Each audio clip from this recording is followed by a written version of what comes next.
እንደ መስታወት በሚቆጠር በእግዚአብሔር ዓይን በቃሉ ሲታይ ያለውን ትክክለኛ መልክ ሰው መረዳት ካልቻለ ኃጢአትን በእግዚአብሔር መጠን አይጸየፍም፣ ኃጢአትን በእግዚአብሔር መጠን አያይም፣ ውጤቱንም አይገምትም።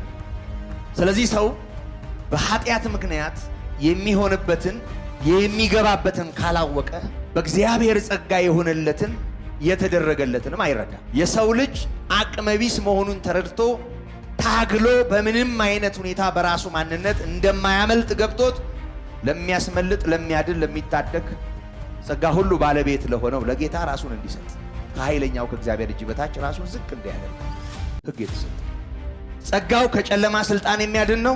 ጸጋው ከዚህ ክፉ ዓለምም የሚያድን ነው። በዓለም ካለው እርኩሰት ሁሉ የሚያድን ነው። በጸጋ ላይ ጸጋ ነው እግዚአብሔር የሰጠን። ኃጢአተኛው ከነ ኃጢአቱ እንዲኖር ሳይሆን በደለኛው ከነ በደሉ እንዲቀጥል ሳይሆን ነውረኛው እግዚአብሔር ምሕረት አድርጎልኛል እያለ ያለ ንስሐ እንዲኖር ሳይሆን በጸጋ ላይ ጸጋ እግዚአብሔር ሰጥቶናል። ከብዙ በደል የሚያድን የእግዚአብሔር ጸጋ ነው የተገለጠው። በስመ አብ ወወልድ ወመንፈስ ቅዱስ አሐዱ አምላክ አሜን። በድጋሚ እንዴት አረፈዳችሁ?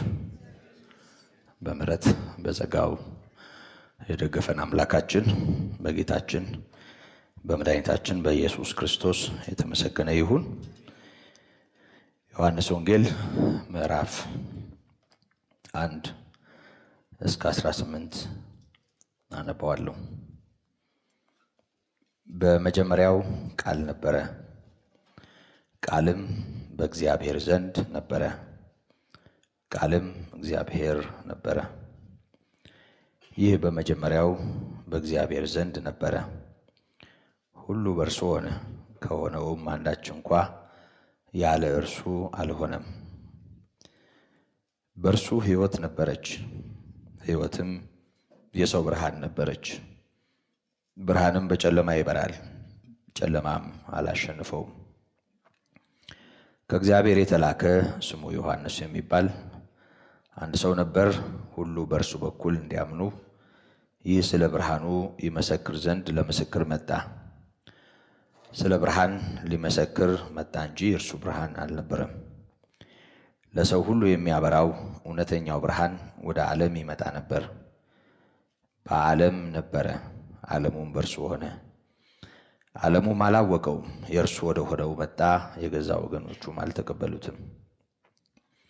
ለተቀበሉት ሁሉ ግን በስሙ ለሚያምኑ ለእነርሱ የእግዚአብሔር ልጆች የሆኑ ዘንድ ሥልጣንን ሰጣቸው። እነርሱም ከእግዚአብሔር ተወለዱ እንጂ ከደም ወይም ከሥጋ ፈቃድ ወይም ከወንድ ፈቃድ አልተወለዱም። ቃልም ሥጋ ሆነ፣ ጸጋንና እውነትን ተመልቶ በእኛ አደረ። አንድ ልጅም በአባቱ ዘንድ እንዳለው ክብር የሆነውን ክብሩን አየን። ዮሐንስ ስለ እርሱ መሰከረ፣ እንዲህም ብሎ ጮኸ፣ ከኔ በኋላ የሚመጣው እርሱ ከኔ ይልቅ ከኔ በፊት ነበረና ከኔ ይልቅ የከበረ ሆኗል። ስለ እርሱ ያልሁት ይህ ነበር። እኛ ሁላችን ከሙላቱ ተቀብለን በጸጋ ላይ ጸጋ ተሰጥቶናል። ሕግ በሙሴ ተሰጥቶ ነበርና ጸጋና እውነት ግን በኢየሱስ ክርስቶስ ሆነ። መቼም ቢሆን እግዚአብሔርን ያየው አንድስ እንኳ የለም። በአባቱ እቅፍ ያለ አንድ ልጁ እርሱ ተረከው። ክብር ለአምላካችን ይሁን። ጸልያለን።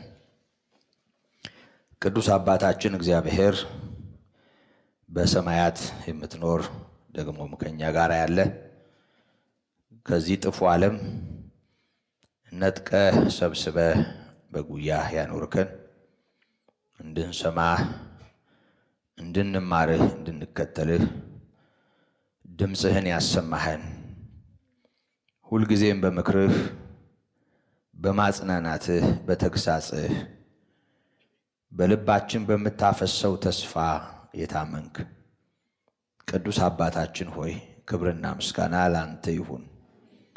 ደግሞ አስተምረን፣ ዛሬም ጨምርልን። ስለማያልቅብህ ሁሌም የምትናገር ስለሆንክ ለጥቅምም ስለምትናገር ቃልህ ደግሞ ሕያው ስለሆነ ስለሚሰራ ስለሚያበጅ ቅዱስ አባት ሆይ እንዳስለመድከን ዛሬም ጨምርልን፣ ዛሬም ተናገረን፣ ዛሬም አስተምረን። ማንም እንዲሁ አይውጣ። ጌታ ሆይ እንግዳ የሆኑ ቢኖሩ ለልባቸው እንደሚመጥናቸው ተናገር። ደግሞም በቤትህ እንደኖርን በስምህም እንደቆምን ለምናምንና ለምናስብ ለእኛም አንተ አዲስ ነህ፣ አታረጅ፣ አትደበዝዝ። ጌታ ሆይ እንደ አዲስ እንደ እንግዳ እኔህ ጌታ ሆይ እንደገና እንማርህ፣ እንደገና እንደነቅብህ፣ እንደገና ሕይወታችን ላንተ የተሰጠ ይሁን።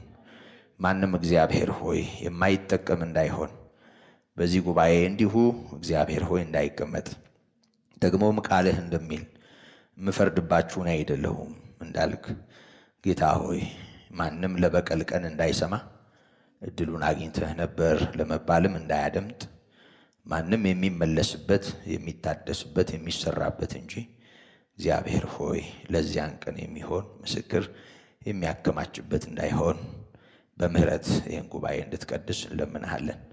በየስፍራው ሆነው ለሚሰሙን ሁሉ ጸጋን የሚያድል ይሁንልን። ጌታ ሆይ ቃል የሚለቅሙ ድንዛዜ የሚሆኑ የሰው ሐሳብ የሚያሳውሩ ቃልህንም በማጣመም በተሳሳተ መንገድ ሰዎች እንዲረዱ የሚያደርጉ በስውር የሚሰሩ የማናያቸው መናፍስት ጌታ ሆይ የተረገሙት ኃይላት እንደ እሳት ነበልባል በሆኑ በአንተ ዓይኖች የተገሰጹ የተሰደዱ ይሁኑ። ጉባኤው ለክብርህና ለጥቅማችን ይወረስ በኢየሱስ ክርስቶስ አሜን። ክብርና ምስጋና ለአምላካችን ይሁን። እንግዲህ የመጨረሻው ሐረግ ላይ ነን ያለነው። እንደምታስታውሱት የዮሐንስ ወንጌል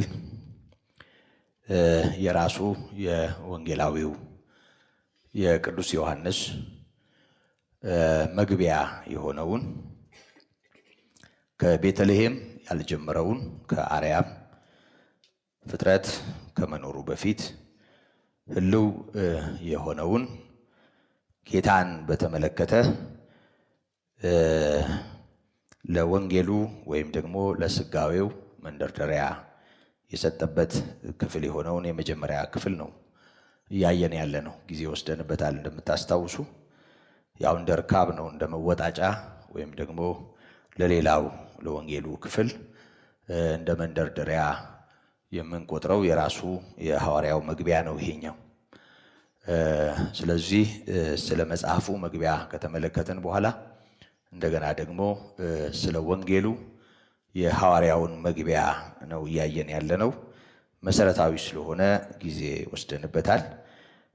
አንድ ቁጥር ትቀረናለች ከዚህ ከመጀመሪያው ክፍል ከመግቢያው የዘላለማዊው ቃል ሥጋ መሆን የሚል ርዕስ ሰጥተነው እንደጀመርን ታስታውሳላችሁ። የመጀመሪያው አንቀጽና የመጨረሻው ማለትም አራተኛው አንቀጽ በመግቢያው ውስጥ አንድ ላይ የሚሰፉ ናቸው ማለት እንችላለን። ወይም ደግሞ ወጥ የሆነ መልእክት ነው እና ቃል ነበር ብሎ ጀምሮ በእግዚአብሔር ዘንድ የነበረ ቃል መሆኑን ነግሮን ሁሉ በእርሱ መሆኑን ከገለጠልን በኋላ ይሄ ቃል ሥጋ ሆነ ጸጋና እውነትን ተሞልቶ በእኛ አደረ፣ አንድም ልጅ በአባቱ ዘንድ እንዳለው ክብር የሆነውን ክብሩን አየን በማለት የቃል ሥጋ መሆን ዝርዝር ነገር ነው እንግዲህ ከቁጥር 14 ጀምሮ የተመለከት ነው። በዚህ ክፍል እንዳየነው ቃል ሥጋ ሆኗል፣ ጸጋና እውነትን ተሞልቶ በእኛ አድሯል እና አንድ ልጅ በአባቱ ዘንድ የሚኖረውን አይነት ክብሩንም አይተናል። ምን ማለት እንደሆነ ተምረናል፣ ተመልክተናል። ከዛ ባሻገር መሀል ላይ ዮሐንስን ያነሳል። መግቢያችንም ላይ እንደተመለከትነው ከቁጥር 6 እስከ 8 ባለው ክፍል እንዳየነው ዮሐንስ መጥምቅ ማለቴ ነው ጌታን እንዲያጎላ ሆኖ ነው እዚህ ወንጌል ላይ የምናየው። ዮሐንስ እጅግ የተከበረ ሰው ነው። ግን ሺህ ጊዜ ቢከበርም ከሁሉ በላይ ስለሆነው ሊመሰክር የመጣ እንጂ ራሱ ብርሃን ራሱ ሕይወት እንዳልነበረ ለምስክርነት ወይም ደግሞ ጌታን ለማስተዋወቅ ወይም ደግሞ ጌታን ለመግለጥ በዚህ ዓላማ ተጸንሶ የተወለደ መሆኑን ደጋግመን ተመልክተናል። ከቁጥር 15 ጀምሮ ባለው ክፍል እንደምናየው ዮሐንስ ስለ እርሱ መሰከረ፣ እንዲህም ብሎ ጮኸ፣ ከኔ በኋላ የሚመጣው እርሱ ከኔ በፊት ነበር በማለት ጌታችን ዘላለማዊ መሆኑን ከዮሐንስ የሚቀድም መሆኑን መናገሩን ተምረናል። ያም ደግሞ በልደት ዮሐንስ ቀድሞ እንደተጸነሰ ደግሞም ጌታ ኢየሱስ ክርስቶስ ወደ ዮርዳኖስ ከመምጣቱ በፊት አገልግሎት እንደጀመረ በእድሜ የ6 ወር ጋፕ እንዳላቸው ከጌታ በፊት ተጸንሶ ተወልዶ ደግሞም ወደ አገልግሎት ወጥቶ የምናየው ሰው መሆኑን የሆነ ሆኖ ዮሐንስ በምስክርነቱ ከኔ በኋላ የሚመጣው ከኔ በፊት የነበረ ነው ማለቱን አስተውለናል። ያም ዘላለማዊነቱን የሚያሳይ ነው። ይህንን ምዕራፍ 7 ቁጥር 56 ላይ ካለው ጋር አያይዘን አይተናል። ጌታ ኢየሱስ ክርስቶስ አብርሃም ሳይወለድ እኔ አለሁ ብሎ መናገሩን ሰምተናል። አብርሃም ቀኔን ያይ ዘንድ ፈለገ፣ አየም፣ ደስም አለው፣ ሐሴትም አደረገ ይላል እና የሰሙት ሰዎች ተበሳጩ። አንተ ገና 50 ዓመት ያልሞላ ስለ አብርሃም ትናገራለህ አሉት። አብርሃም ሳይወለድ እኔ አለሁ አላቸው። በጣም ስለተቆጡ ድንጋይ አነሱ እና ጌታ ኢየሱስ ክርስቶስ ከመጥምቁ ዮሐንስ በ6 ወር ከሚበልጠው አይደለም፣ ከዛን ዘመን በራቀ ዘመን ከነበረው ከአብርሃም በ2000 ዓመት ከሚቀድም ከአብርሃምም ይቀድማል፣ ከፍጥረትም ይቀድማል። ጌታ ኢየሱስ ክርስቶስ ሆኑ የተባሉ ነገሮች ሳይሆኑ የነበረ ነው። የነበረ ብቻ አይደለም እንዲሆኑም ያደረገ ቃል ነው። ሁሉ በእርሱ ሆኗል። ሲሰራ ሲፈጠር ያየ ታዛቢ ሆኖ እግዚአብሔር ሲሰራ ጎን ሆኖ የተመለከተ አይደለም። ሁሉ በእርሱ የሆነ ነው። ፈጣሪ ነው፣ ጌታ ነው። ስለዚህ ከኔ በፊት ነበረ ወይም ደግሞ ከኔ በኋላ የሚመጣው እሱ ከኔ በፊት ነበረ ብቻም ሳይሆን ከኔ በፊትም የነበረው እርሱ ከኔ ይልቅ የከበረ ሆኗል። ስለዚህ በዘመን የሚቀድመው ብቻም ሳይሆን በክብርም የማይተካከለው መሆኑን ነው የምናየው። አንዳንድ ጊዜ ሰዎች በእድሜ በልጠው በክብር ሊያንሱ ይችላሉ አይደል? ከወላጆቻቸው ይልቅ የከበሩ ልጆች የሉም አሉ። ወላጆቻቸው እዚህ ግቡ የማይባሉ ሆነው የማይታሰቡ ሆነው ግን እነሱ በተለያየ መስክ የሚታሰቡ። ለምሳሌ አገር መሪዎችን ማሰብ እንችላለን። ወላጆቻቸውን ያወቅነው በእነሱ ነው አይደል? አውቀን ከሆነ ማለት ነው። አትሌቶችን ማሰብ እንችላለን። አትሌቶቹ ወላጆቻቸው እንዲታወቁ ምክንያት ይሆናሉ። ወላጆቻቸውን የምናውቀው በእነሱ በኩል ነው፣ ካወቅናቸው ማለት ነው። እድሉን ካገኘን ይሄ እንትና ወንድም ነው የምንለው በእንትና ምክንያት ነው። ያ እንትና የከበረ ሆኖ ነው ማለት ነው አይደል? እና ወደዚህኛው ማንነት ስንመጣ በዘመን ስለቀደመ፣ አንዳንዴ በዘመን ስለቀደመ ብቻ መክበር አለ። ታውቃላችሁ አይደል? በዘመን ስለቀደመ ብቻ ከፍ ብሎ መታየት ግን እንደሱ አይደለም። ጌታ በዘመን ስለቀደመ በእድሜ ወይም ደግሞ ዮሐንስ ከመወለዱ በፊት ስለኖረ ብቻም ሳይሆን ከዮሐንስ ብቻ አይደለም ከማንም ጋር የማናናጸጽረው የማናስተያየው ጌታ ነው። እንደውም አንዳንድ ጊዜ እኔ እውነት ያው ትምህርት ስለሆነ እንማረዋለን እንጂ ስለተጻፈም ጭምር አንዳንዴ ኢየሱስ ከእንትና ይበልጣል ስል ሁሉ ያንስብኛል። ቋንቋው ራሱ እኔ ለንጽጽር ራሱ ክርስቶስን ማቅረብ በጣም ያንስብኛል። ከሰሎሞን ይበልጣል፣ ከአብርሃም ይበልጣል፣ ከዳዊት ይበልጣል፣ ከዮሐንስ ይበልጣል፣ ከብሉይ ኪዳን ካህናት ይበልጣል፣ ከነዚህ ይበልጣል። ቋንቋው ያንስብኛል። ምክንያቱም እሱን ከማንም ጋራ ማነጻጸር ስለማንችል ከሁሉ በላይ ስለሆነ ግን ያው ሰዎች ነን፣ በሰው ቋንቋ ነው የምናወራው። ሰው ክብር ከሚሰጠው ሰው ክብር ከሚቸረው ወይም ደግሞ በክብር ከሚያውቀው ነገር ጋር ተነጻጽሮ መቅረቡ በሰው መጠን ጌታም ስለተገለጠ ያው በሰው መጠን ላለው ጉዳይ የሚመጥን መልእክትና ትምህርት ነው እንጂ በእውነት ጌታን ከማንም ጋር ማነጻጸር አይቻልም። ከዚህ የተነሳ በተጻፈው መጠን ስናስብ ጌታ ኢየሱስ ክርስቶስ ከዮሐንስ እጅግ የከበረ ነው። በእድሜ የሚቀድመው ብቻ አይደለም፣ እጅግ የከበረ ነው። ይሄ ጌታ በመንፈስ ቅዱስ የሚያጠምቅ ነው፣ በእሳትም ያጠምቃል። ያ ማለት ዳግመኛ የሚወልድ ነው በመንፈስ ቅዱስ። ደግሞ ይሄን እድልና ይሄንን ጸጋ ለሚገፋ ደግሞ በእሳት የሚያጠምቅና በፍርድም የሚገለጥ ነው። እሱ ያዳነ ብቻ አይደለም፣ እንደገና በክብር የሚመጣና እችን አመፀኛ ዓለም የሚያሳልፍ ጭምር ነው። ይሄ በደንብ ነው መስተዋል ያለበት። ኢየሱስ ጌታ ነው፣ ዝም ብሎ ቋንቋ ሳይሆን የሁሉ ባለቤት ነው። ፈጥሯል፣ ያስተዳድራል፣ ይወደናል፣ አድኖናል። ደግሞም ይሄን ፍቅር ለሚገፋ ጌታ ቀን አለው፣ የቀጠረው ቀን። ስለዚህ ይሄ ጌታ ነው፣ ከሁሉ ይበልጣል። በዮሐንስ ምስክርነት መጠን ዮሐንስ እንዲህ ብሏል። ዮሐንስ በጣም የተከበረ ሰው ስለነበረ እግዚአብሔር የሰጠው ሞገስ ስለነበረ ምንም ሽባ ባይተረትርም ጎባጣ ባያቀናም ምንም ባይፈውስም ስለ ፈውስ መጽሐፍ ቅዱሳችን ምንም ባይልም ይህን ክፍል ስንማር እንደተማር ነው። ግን ዮሐንስ ተቀባይነት እንዲኖረው ሆኖ የእግዚአብሔርን ሞገስ የተሸከመ ሰው ነበር ማለት ይቻላል። ሞገስ ይበልጣል በመሰረቱ ከየትኛውም ነገር። አንዳንድ ጊዜ ጠብም እኮ አይልም። ታምርም አይተን ታምረኛው አይቀልባችሁም? አንዳንዴ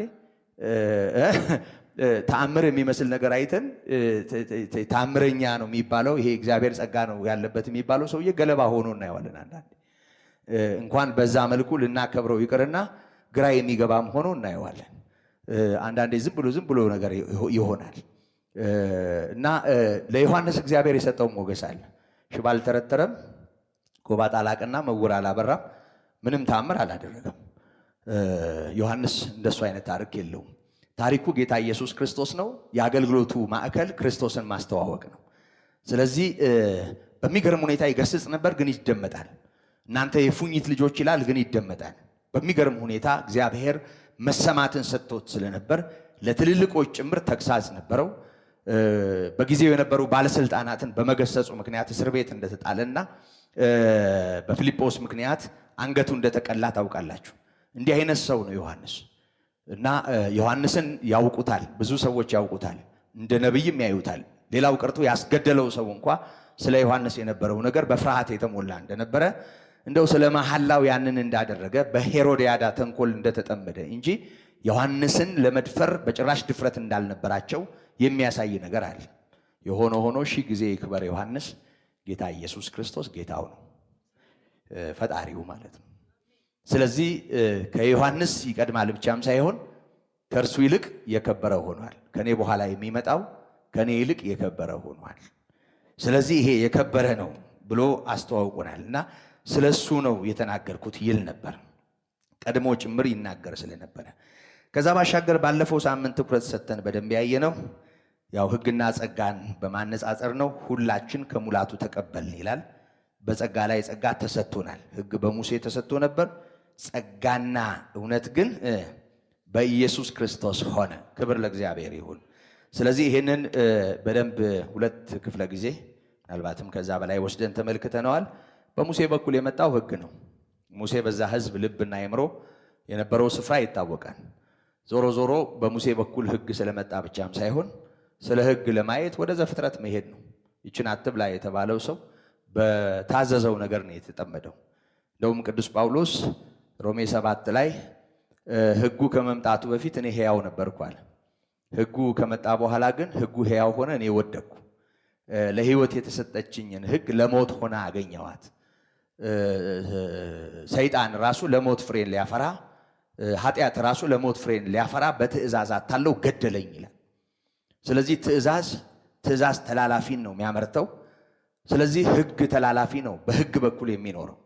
ታዲያ ይሄንን እግዚአብሔር እያወቀ ለምን ሕግን ሰጠ? ለሰው ሰው አቅሙን እንዲያውቅ፣ ትክክለኛ ስፍራውን እንዲረዳ፣ ህመምተኛ መሆኑ የገባው ሰው መድኃኒት ለመቀበል አይከብደው። ኃጢአተኛ መሆኑን የሚረዳ ሰው ንስሐ መግባት አይከብደው። ሰው ኃጢአተኝነቱን፣ ሰው ድካሙን፣ ሰው በደሉን ደግሞ በደሉም በእርሱ አይን አይደለም፣ በደሉም እንደሱ አይነት በሆኑ ሰዎችም አይን አይደለም። እንደ መስታወት በሚቆጠር በእግዚአብሔር አይን በቃሉ ሲታይ ያለውን ትክክለኛ መልክ ሰው መረዳት ካልቻለ ኃጢአትን በእግዚአብሔር መጠን አይጸየፍም፣ ኃጢአትን በእግዚአብሔር መጠን አያይም፣ ውጤቱንም አይገምትም።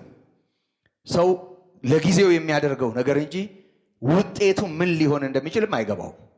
ሞትም የሚለውን ነገር ለምደነው መሰለኝ ብዙም የሚገባን አይመስለኝም። ነፍስ ከስጋ ስለመለየትም አይደለም እየነገረን ያለው። እሱ ለጻድቅም አይቀርም አይደል? ለጤነኞቹም አይቀርም። እነ ጳውሎስም ሞተዋል፣ ዮሐንስ መጥምቅም ሞተዋል። እርሱ ለአብርሃምም አልቀረም፣ ለነ ዳዊትም አልቀረም፣ ለአብርሃም ልጆችም አልቀረም። በታሪክ የምናውቃቸው በመጽሐፍ ቅዱስ አጀንዳ ቅዱሳን የምንላቸውም ቅዱሳን ይሄ ያልተዋጀው አካላቸው መሞት ስለነበረበት ሞተዋል። ምንም ጥርጥር የለውም። የኃጢአት ደሞዝ የሆነው ሞት የሁሉ እድል ፈንታ ሆኗል በአንድ አዳም ምክንያት። ስለ ሞት ስናወራ የምናወራው ነፍስ ከስጋ ስለመለየቱ አይደለም። ሰይጣን ስለሚገዛበት ቀጠና ነው የሞት ቀጠና። ሰይጣን አስተዳዳሪ ስለሚሆንበት ጨለማ ነው የምናወራው። ከጨለማው ስልጣን ነው የእግዚአብሔር ልጅ ያዳነን።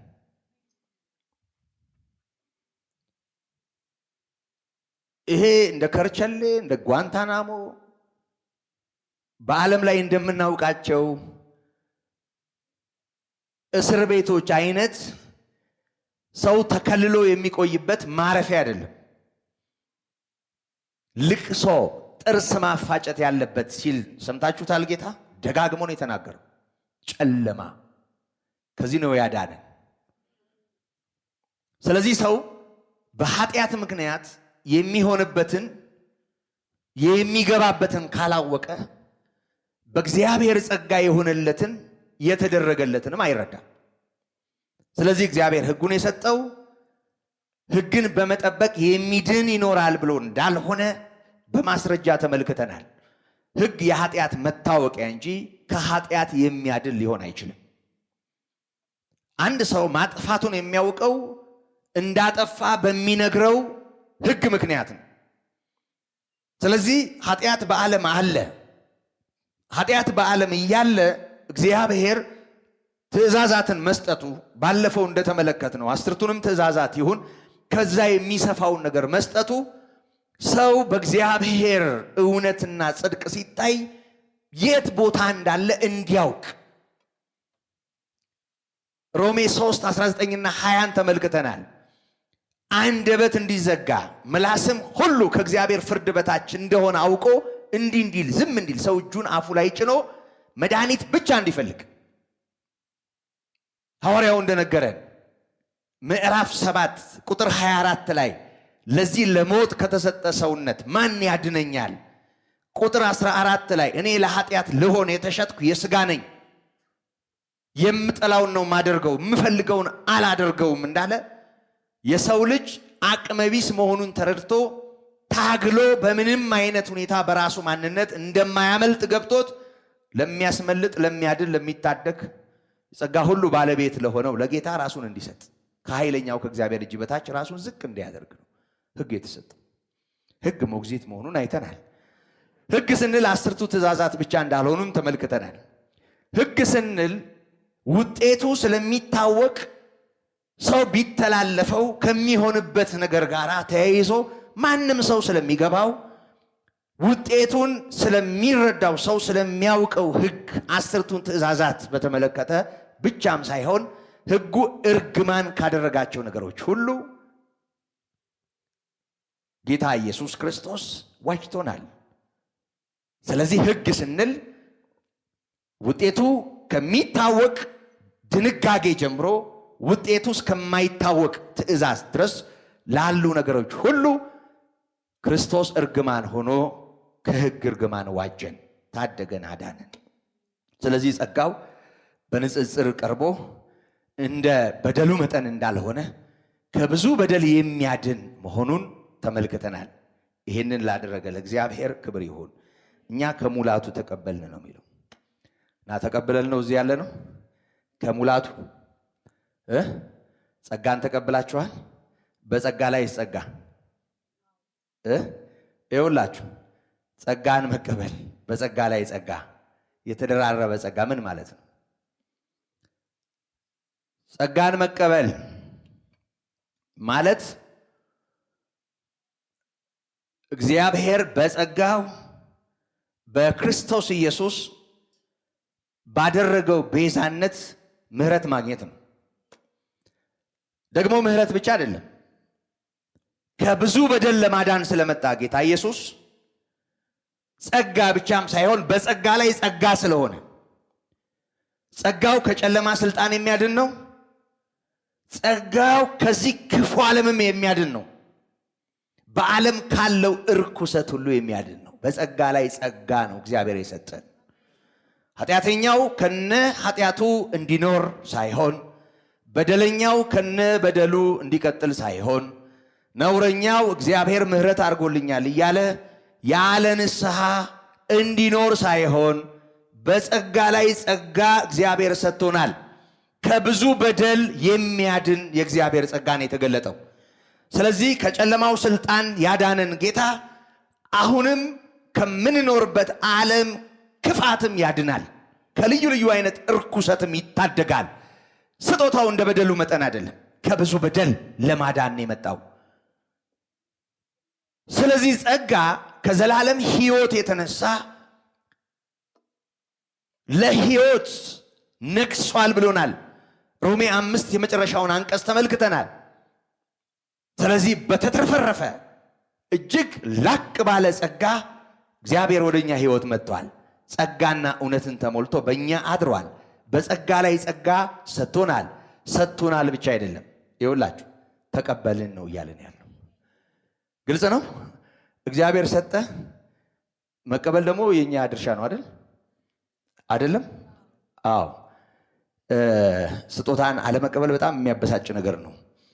አንድ ነገር ልንገራችሁ፣ ወደ ዋናው ወደ ዕለቱ ርዕስ ወደ መጨረሻው ሐረግ ከመሄዴ በፊት በዚህ ሐሳብ ማለት ነው። ድሮ ሃይስኩል እያለን ያው ጽድቅ ይሰማን ነበር እና ብዙ ይሄ በመልካም ነገር ያው በነጥብ ለማስቆጠር ብዙ እንሰራ ነበር እና በተለይ አብይ ጾም ሲፈታ አካባቢ ያው ተማሪ አስተባብረን በሬ ገዝተን ነዳይን መግባለን። እንጀራ በሰፌድ ከየሰፈሩ እንሰበስባለን። ቦሌ ሃይስኩል ነው የተማርኩት። እዛ አካባቢ ያላንኳኳሁት በር የለም። አንዳንድ ቀን ሳልፍ እዚህ ቤት እንጀራ ለምኛለሁ እላለሁ።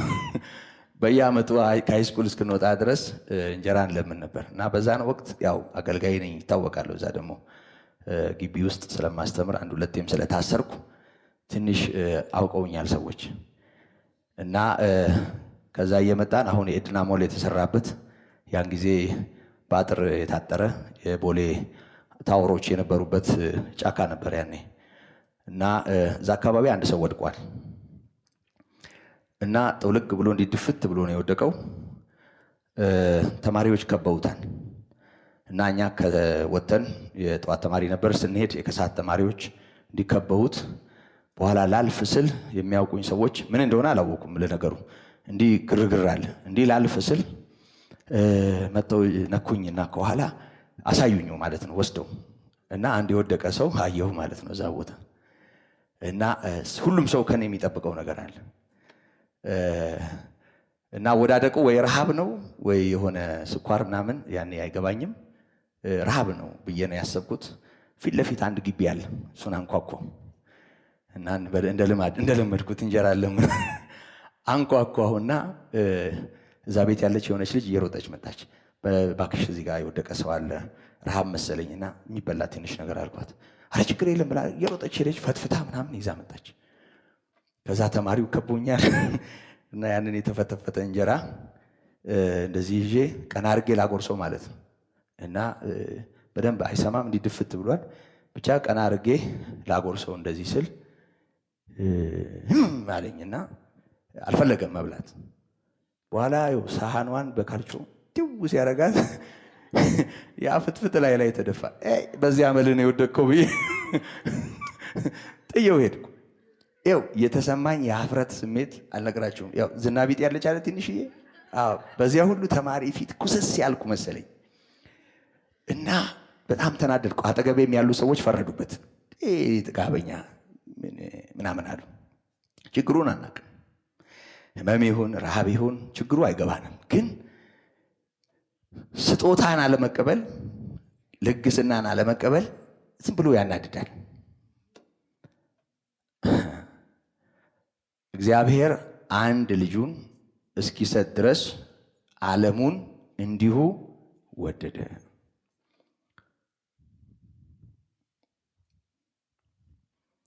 ምን ሊሰማው ይችል ይሆን? እንደተቀበልነው መጠን መኖር ሳንችል ስንቀር፣ ስንራገጥ፣ እንደፈለግን ስንሆን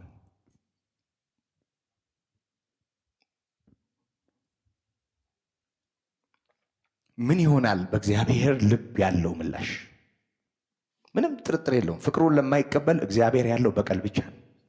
ይሄ መረሳት የለበትም። በእርሱ የሚያምን የዘላለም ሕይወት አለው ብሎ አያቆም መጽሐፉ። በእርሱ የማያምን በአንዱ በእግዚአብሔር ልጅ ስም ስላላመነ አሁን ተፈርዶበታል። እግዚአብሔር ልጁን ሰጥቷል። በጸጋ ላይ ጸጋ እግዚአብሔር አብዝቷል። ከሙላቱ እኛ ተቀብለናል ነው የሚለው። እግዚአብሔር ሰጥቷል። ከምልአቱ ተቀብለን ይሆን? ቆንጥረን ይሆን የቆም ነው? ሸርፈን ይሆን የቆም ነው? ዝም ብለን ከመንፈሳዊ ዓለም የሆነ ወዝወዟን የሆነ የምትመስል ነገር ይሆን ያለው ህይወታችን ውስጥ? ወይስ ከሙላቱ ተቀብለን እርፍ ብለን ይሆን? ጌታ ልጁን የሰጠው ለዚህ ሁሉ ነገር ነው። ጸጋና እውነት በክርስቶስ ኢየሱስ ሆኗል። ጸጋው የእግዚአብሔር ስጦታ ነው፣ እውነትም ነው። ይሄ ያድናል። በክርስቶስ ሆኗል። ያኛው እውነት አይደለም ማለት ነው። በሌላ ቋንቋ ሕጉ አይደለም እውነት ያልሆነው። ኪዳኑን ተቀባዩ ስለማይፈጽመው ልክ አይደለም። ይህን ክፍል ስናይ ተመልክተናል። እግዚአብሔር ከሕዝቡ ጋር ነው ኪዳን የገባው ሲናይ ተራራ ስር። እኔ አምላክ ልሆናችሁ ሕዝብ ትሆኑኛላችሁ ሲል አዎ አሉ። ሕጉን አነበበላቸው፣ ተስማሙ። እንደ ፊርማ የሚቆጠረው ጠቦት አርዶ ደሙን በሁሶጵ ነክሮ በወጭት ላይ ያለውን ደም ረጨ። ያ ማለት ኪዳን ነው፣ ብሉይ ኪዳን። ዕብራውያን 8ን ታስታውሳላችሁ። ከሕዝቤ ጋር አዲስ ኪዳን የምገባበት ዘመን ይመጣል ይላል እግዚአብሔር ብሎ ከኋላ ጠቅሶ በተናገረበት ክፍል ሕዝቤን ከግብፅ ምድር ባወጣሁበት ቀን እንደገባሁት አይነት ኪዳን አይደለም። ምንድነው ልዩነቱ? እነሱ በኪዳኔ ስላልጸኑ እኔ ቸል አልኳቸው። ተማምለው ስለነበር እናደርጋለን ብለው ስለነበር ስላላደረጉ ኪዳኑ ፈረሰ ማለት ነው። በየትኛው ወገን? በሰው በኩል። አንዳንድ ውሎችን ታስታውሳላችሁ ወይም ታውቃላችሁ። ብዙ ጊዜ ውል ሲከናወን በተለይ የመንደር ውል፣ የሰፈር ውል ምናምን ሲባል ሰምታችሁ ታውቃላችሁ። በዛ ውል ውስጥ እና ይሄንን የሚተላለፍ ይሄን ያህል ቅጣት ለተበዳዩ፣ ይሄን ያህል ቅጣት ለመንግስት ይከፍላል የሚል ፊርማ ይኖርበታል። ምን ማለት ነው? ውል አፍራሹ፣ ኪዳን ተላላፊው ኪዳኑን በመተላለፉ ምክንያት ውሉ ይፈርሳል ብቻም ሳይሆን ውሉ ስለመፍረሱ ለተበዳዩ ሰው ካሳ ይከፍላል። እናም ደግሞ ለመንግስትም ይሄን ያህል ይቀጣል የሚል ማስተማመኛ ከታች ይቀመጥና ይፈራረማሉ ሰዎች በምስክር ፊት። ልክ እንደዚህ ሁሉ እግዚአብሔርና ሰው ተፈራረመ፣ ውሉ ፈረሰ። በማን በኩል? በሰው በኩል። በኪዳኔ አልጸኑም፣ ስለዚህ ቸል አልኳቸዋል። አሁን የምገባው ኪዳን ግን እንደሱ አይደለም። እኔው ራሴ ኃላፊነት ወስዳለሁ። የድንጋይ ልብ አወጣለሁ፣ የሥጋን ልብ እሰጣቸዋለሁ። ሕጌን በልቦናቸው ጽላት ላይ ጽፈዋል። እኔ ራሴ በፈቃድ ያስኬዳቸዋለሁ። እኔ አምላክ ስለምሆንላቸው እነሱ ሕዝብ ይሆኑልኛል። ኃጢአታቸውን ደግሜ አላስብም፣ አመጻቸውንም እምራቸዋለሁ። በጣም በአስገራሚ ምህረት ልብ የሚቀይር ፈቃዱን በልብ የሚያትም በፈቃዱ ከማስኬዱ ጋር ተያይዞ በፈቃዱ መሄድን የሚያመጣ እኔ አምላክ ስለምሆንላቸው እነሱ ሕዝብ ይሆኑልኛል። ምላሽ ነው የሚሆነው ማለት ነው። የሕዝቡ ሁኔታ ምላሽ ነው የሚሆነው። ስለዚህ ራሱ እግዚአብሔር ባደረገው ኪዳን በራሱ ምሎ እግዚአብሔር እኮ ከኛ ጋር አሁን የገባው ኪዳን በክርስቶስ በኩል ነው። እኛ ተማምለን አይደለም፣ የሆነ ተራራ ላይ ቆመን አይደለም። ወይ አንዳንድ ሰነፎች እንደሚያደርጉት ቤተክርስቲያን ዘግተን ተማምለን ይላሉ። ከየት እንደመጣ ራሱ አይታወቁም። ሄዱ በር ላይ ዘግተው መዝጋት የሚባል ቋንቋ ራሱ አማርኛው ራሱ ግራ ይገባው። ምን ማለት ነው መዝጋት? የተዘጋው በር ላይ ሄዶ እጅ ያሳሳርፎ መማማል። ብዙ ጊዜ የጎረምሶች መሐላ ነው እና እንደሱ ያደርጋሉ ሰዎች። እና ከእግዚአብሔርም ጋር እኛ መሐላ ገብተን እኛ ምለን ጌታ ኢየሱስ ከዛሬ ጀምሮ ብለን አይደለም። እግዚአብሔር በክርስቶስ የገባው ኪዳን ነው፣ እኛ አይደለንም። ራሱ እግዚአብሔር ከኛ ጋር የገባው ኪዳን በራሱ በክርስቶስ ኢየሱስ። እግዚአብሔር ይመስገን። እንዲህ ባለ ምሕረት የተቀበለን አምላክ የተመሰገነ ይሁን። መቼም ቢሆን ይላል የዚህ መግቢያ ማጠቃለያ፣ መቼም ቢሆን እግዚአብሔርን ያየው አንድስ እንኳ የለም። መቼም ቢሆን ይፈትናል ይሄ ንግግር። ወደ ኋላ መለስ ብለን ዘፍጥረት 18 ከ1 እስከ 2 ያለውን ስንመለከት እግዚአብሔር ለአብርሃም ተገለጠለት ይላል። ምን ማለት ነው ይሄ? ዘፍጥረት አሁንም 32:30 ብንመለከት 28:13ንም ብናይ 28:13 ላይ ባለፈው እንደተማርነው ሎዛ በሚባለው መንገድ ድንጋይ ተንተርሶ ተኝቶ ለነበረው ለያዕቆብ የታየው ራእይ ነበር፣ ህልም። ከምድር እስከ ሰማይ መሰላል ተዘርግቶ በመሰላሉ አናት ላይ መጨረሻው ላይ እግዚአብሔር ቆሞ ነበር ይላል እና አየሁት ይላል። እንደገናም ደግሞ ያዕቆብ ከጉዞው ሲመለስ ሁሉን አሻግሮ ባንቀላፋበት ወይም በተገኘበት ለማደር በተዘጋጀበት ስፍራ እንደ ጎልማሳ ጌታ መጥቶ ሲታገለው ነበር።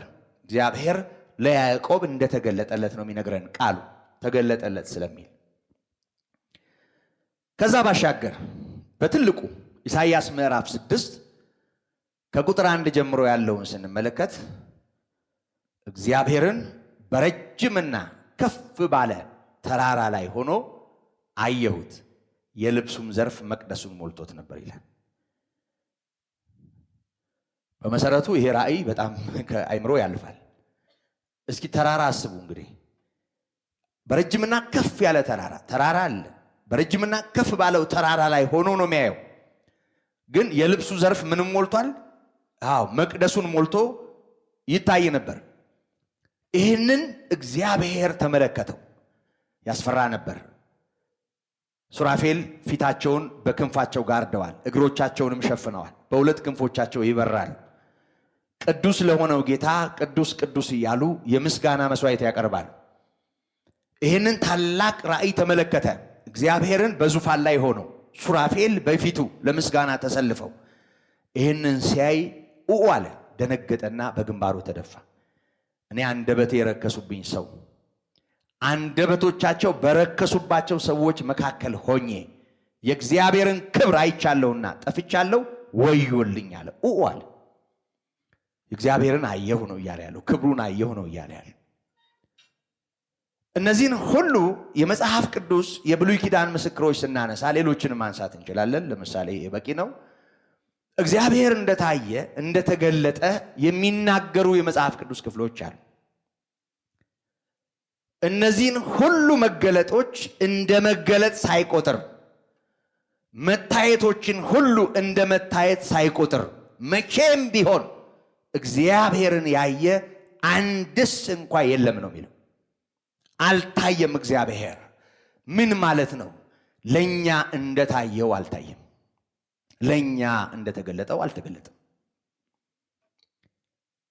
በመሰረቱ በተደጋጋሚ እንደምናነሳው እግዚአብሔር በብሉይ ኪዳን ዘመን የተገለጠበት መንገድ ለሰው ማንነት በተለያየ አይነት ሁኔታ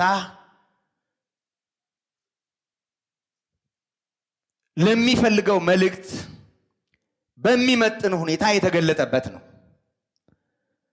ከዛ አምላክ ከዛ ጌታ ጋራ የሚኖራቸው ግንኙነት ባዩት በዚያ ሁኔታ ላይ የተመሰረተና ያም ደግሞ ብዙ እኔና እናንተ አሁን እንደምንናገረው እጅግ ጥልቅ አይደለም።